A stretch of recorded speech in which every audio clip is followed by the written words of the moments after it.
श्री स्वामी समर्थ. जय जय स्वामी समर्थ. स्वामी चरित्र सारामृत कथासार अध्याय 7. श्री गणेशाय नमः. श्री स्वामी समर्थाय नमः. श्री स्वामी समर्थ लोकांचे रक्षण करते व दुःख हरते होते. त्या काळात अक्कलकोटचे राजे मालोजी राजे भोसले होते. त्यांची श्रींच्या चरणी अत्यंत भक्ती होती. ते स्वतः स्वामींची पूजा करीत व स्वामींना ते परब्रह्माचे ठिकाणी मानत. त्यांना वेदांताविषयी तत्वज्ञान फार आवडत असे. त्यासाठी त्यांनी हेरळीकर व इतर दोघा शास्त्रज्ञांना वेदांताचा अर्थ सांगण्यासाठी जवळ ठेवलेले होते. ते दररोज राजांना ती चर्चा ऐकवत. त्यावेळी मुंबईत विष्णुबुवा ब्रह्मचारी नावाचे थोर विद्वान पंडित होते. त्यांची कीर्ती सर्वत्र पसरली होती.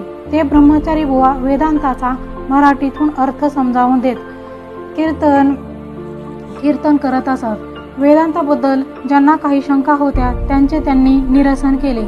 वादविवादात शहाण्यांना व पंडितांनाही त्यांनी जिंकले. ख्रिस्ती धर्मोपदेशकांना हिंदू धर्म इतर सर्व धर्मांपेक्षा कसा श्रेष्ठ आहे हे पटवून दिलेले होते.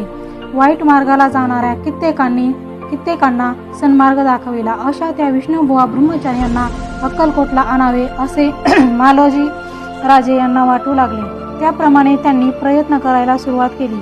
खूप खटाटोप केल्यानंतर अखेर त्यांच्या प्रयत्नांना यश येऊन ब्रह्मचारी बुवांना अक्कलकोटला आणले.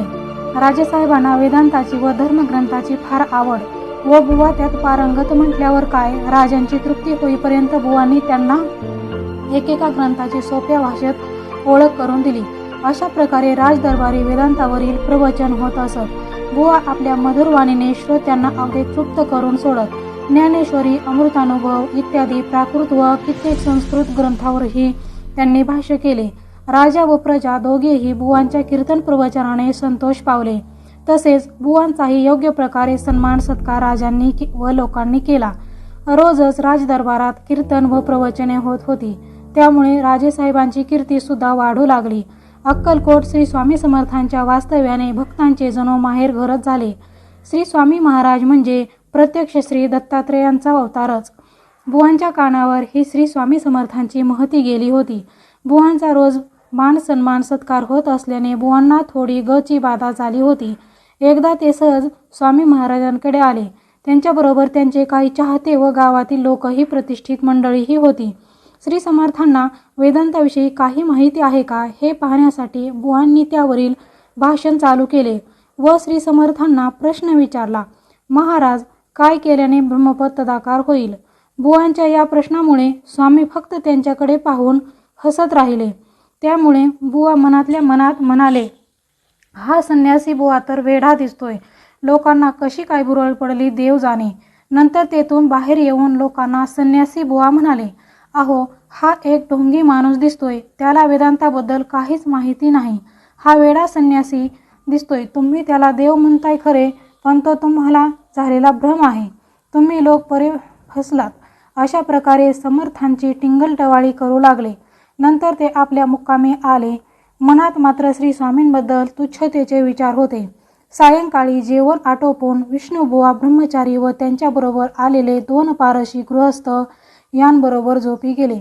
काही वेळाने बुवांना असे स्वप्न पडले की आपल्या अंगावर एकाएकी असंख्य विंचू चढले आहेत व त्यातील एक विंचू आपल्याला दंश करीत आहे. या स्वप्नामुळे बुवा खडबडून उठले. त्यांना धड बोलताही येईना. बोबळी वळल्यासारखे झाले. त्यांची ते फार घाबरेगुबरे झाले होते.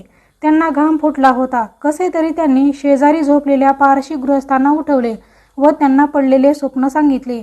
बुवा घाबरलेले पाहून पारशांनी त्यांना थोडा धीर दिला व सांगितले, अशी कित्येक स्वप्ने आम्हाला देखील पडतात. शेवटी स्वप्न ते स्वप्नच. अशा प्रकारे त्यांचे समाधान करून ते तिघेही पुन्हा झोपी गेले. दुसऱ्या दिवशी सकाळी उठून नेहमीप्रमाणे आपली नित्यकर्मे आटोपून पुन्हा ते श्री समर्थांकडे आले. पुन्हा तोच प्रश्न त्यांनी महाराजांना विचारला. तो प्रश्न ऐकताच श्री महाराज खदाखदा हसले व बुवांना म्हणाले, अरे, ब्रह्मपद तदाकार होणे हे काही टिंगलटवाळी करणे इतकं सोपे आहे का? स्वप्नात चावणाऱ्या विंचवाला तू भीतोस व गर्भगळीत होतोस. जे मिथ्या आहे त्यास घाबरतोस आणि ब्रह्मपद तदाकार होणे हे काय इतकं सोपं वाटलं काय? त्याला फार साधना करावी लागते, फार कष्ट करावे लागतात. ते काही फुकट सहजासहजी मिळत नाही. हा दृष्टांत ऐकून बुवा फार खजील झाले. आपण या महान योग्याची योग्यता न जाणता आपण त्यांची टवाळी केली असे त्यांना वाटले. बुवांनी लगेच समर्थांचे पाय धरले. अशा प्रकारे श्री स्वामी समर्थांनी बुवांचा अहंकार दूर केला व त्यांना ब्रह्मपदासाठी योग्य मार्गदर्शन केले. अशा प्रकारे 7वा अध्याय समाप्त. श्री स्वामी समर्थ. श्री स्वामी समर्थ. जय जय स्वामी समर्थ. स्वामी चरित्र सारामृत कथासार अध्याय 7वा. श्री गणेशाय नमः. श्री स्वामी समर्थाय नमः. श्री स्वामी समर्थ लोकांचे रक्षण करते व दुःख हरते होते. त्या काळात अक्कलकोटचे राजे मालोजी राजे भोसले होते.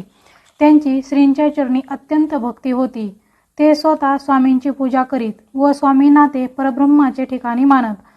त्यांना वेदांताविषयी तत्वज्ञान फार आवडत असे. त्यासाठी त्यांनी हेरळीकर व इतर दोघा शास्त्रज्ञांना वेदांताचा अर्थ सांगण्यासाठी जवळ ठेवलेले होते. ते दररोज राजांना ती चर्चा ऐकवत.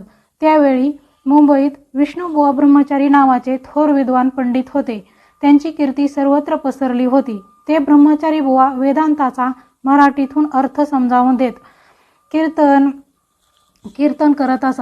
वेदांताबद्दल ज्यांना काही शंका होत्या त्यांचे त्यांनी निरसन केले. वादविवादात शहाण्यांना व पंडितांनाही त्यांनी जिंकले. ख्रिस्ती धर्मोपदेशकांना हिंदू धर्म इतर सर्व धर्मांपेक्षा कसा श्रेष्ठ आहे हे पटवून दिलेले होते.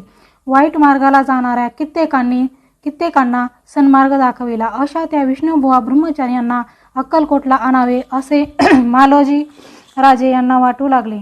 त्याप्रमाणे त्यांनी प्रयत्न करायला सुरुवात केली. खूप खटाटोप केल्यानंतर अखेर त्यांच्या प्रयत्नांना यश येऊन ब्रह्मचारी बुवांना अक्कलकोटला आणले. राजेसाहेबांना वेदांताची व धर्मग्रंथाची फार आवड व बुवा त्यात पारंगत म्हटल्यावर काय, राजांची तृप्ती होईपर्यंत बुवांनी त्यांना एकेका ग्रंथाची सोप्या भाषेत ओळख करून दिली. अशा प्रकारे राजदरबारी वेदांतावरील प्रवचन होत असत. बुवा आपल्या मधुर वाणीने श्रोत्यांना अगदी तृप्त करून सोडत. ज्ञानेश्वरी, अमृतानुभव इत्यादी प्राकृत व कित्येक संस्कृत ग्रंथावरही त्यांनी भाष्य केले. राजा व प्रजा दोघेही बुवांच्या कीर्तन प्रवचनाने संतोष पावले. तसेच बुवांचाही योग्य प्रकारे सन्मान सत्कार राजांनी व लोकांनी केला. रोजच राजदरबारात कीर्तन व प्रवचने होत होती. त्यामुळे राजेसाहेबांची कीर्ती सुद्धा वाढू लागली. अक्कलकोट श्री स्वामी समर्थांच्या वास्तव्याने भक्तांचे जणू माहेर घरच झाले. श्री स्वामी महाराज म्हणजे प्रत्यक्ष श्री दत्तात्रेयांचा अवतारच. बुवांच्या कानावर ही श्री स्वामी समर्थांची महती गेली होती. बुवांचा रोज मान सन्मान सत्कार होत असल्याने बुवांना थोडी गची बाधा झाली होती. एकदा ते सहज स्वामी महाराजांकडे आले. त्यांच्याबरोबर त्यांचे काही चाहते व गावातील लोकही प्रतिष्ठित मंडळीही होती. श्री समर्थांना वेदांताविषयी काही माहिती आहे का हे पाहण्यासाठी बुवांनी त्यावरील भाषण चालू केले व श्री समर्थांना प्रश्न विचारला. महाराज, काय केल्याने ब्रह्मपद तदाकार होईल? बुवांच्या या प्रश्नामुळे स्वामी फक्त त्यांच्याकडे पाहून हसत राहिले. त्यामुळे बुवा मनातल्या मनात म्हणाले, हा संन्यासी बुवा तर वेढा दिसतोय. लोकांना कशी काय भुरळ पडली देव जाणे. नंतर तेथून बाहेर येऊन लोकांना संन्यासी बुवा म्हणाले. अहो, हा एक ढोंगी माणूस दिसतोय. त्याला वेदांताबद्दल काहीच माहिती नाही. हा वेडा संन्यासी दिसतोय. तुम्ही त्याला देव म्हणताय खरे, पण तो तुम्हाला झालेला भ्रम आहे. तुम्ही लोक परे फसलात. अशा प्रकारे समर्थांची टिंगलटवाळी करू लागले. नंतर ते आपल्या मुक्कामी आले. मनात मात्र श्री स्वामींबद्दल तुच्छतेचे विचार होते. सायंकाळी जेवण आटोपून विष्णुबुवा ब्रह्मचारी व त्यांच्याबरोबर आलेले 2 पारशी गृहस्थ यांबरोबर झोपी गेले. काही वेळाने बुवांना असे स्वप्न पडले की आपल्या अंगावर एकाएकी असंख्य विंचू चढले आहेत व त्यातील एक विंचू आपल्याला दंश करीत आहे. या स्वप्नामुळे बुवा खडबडून उठले. त्यांना धड बोलताही येईना. बोबळी वळल्यासारखे झाले. त्यांची ते फार घाबरे झाले होते. त्यांना घाम फुटला होता. कसे तरी त्यांनी शेजारी झोपलेल्या पारशी गृहस्थांना उठवले व त्यांना पडलेले स्वप्न सांगितले. बुवा घाबरलेले पाहून पारशांनी त्यांना थोडा धीर दिला व सांगितले, अशी कित्येक स्वप्ने आम्हाला देखील पडतात. शेवटी स्वप्न ते स्वप्नच. अशा प्रकारे त्यांचे समाधान करून ते तिघेही पुन्हा झोपी गेले.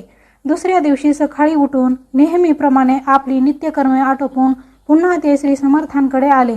पुन्हा तोच प्रश्न त्यांनी महाराजांना विचारला. तो प्रश्न ऐकताच श्री महाराज खदाखदा हसले व बुवांना म्हणाले, अरे ब्रह्मपददाकार होणे हे काही टिंगलटवाळी करण्या इतकं सोपे आहे का? स्वप्नात चावणाऱ्या विंचवाला तू भीतोस व गर्भगळीत होतोस. जे मिथ्या आहे त्यास घाबरतोस आणि ब्रह्मपददाकार होणे हे काय इतकं सोपं वाटलं काय? त्याला फार साधना करावी लागते, फार कष्ट करावे लागतात. ते काही फुकट सहजासहजी मिळत नाही. हा दृष्टांत ऐकून बुवा फार खजील झाले. आपण या महान योग्याची योग्यता न जाणता आपण त्यांची टवाळी केली असे त्यांना वाटले. बुवांनी लगेच समर्थांचे पाय धरले. अशा प्रकारे श्री स्वामी समर्थांनी बुवांचा अहंकार दूर केला व त्यांना ब्रह्मपदासाठी योग्य मार्गदर्शन केले. अशा प्रकारे 7वा अध्याय समाप्त. श्री स्वामी समर्थ.